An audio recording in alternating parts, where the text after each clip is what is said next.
দেখো বন্ধুরা, ও একা একা চেয়ারটাকে আনলো, একটা হাতে বড় লাঠি নিয়েছে। দেখো নিয়ে ও নাকি জাম গাছটা দিয়ে আম পাড়ছে।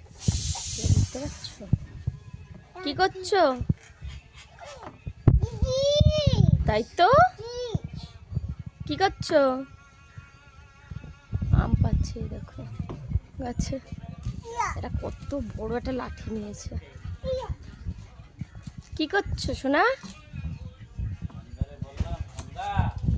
কে কে আমার ছেলের পাড়া আম খাবে চলে আসো।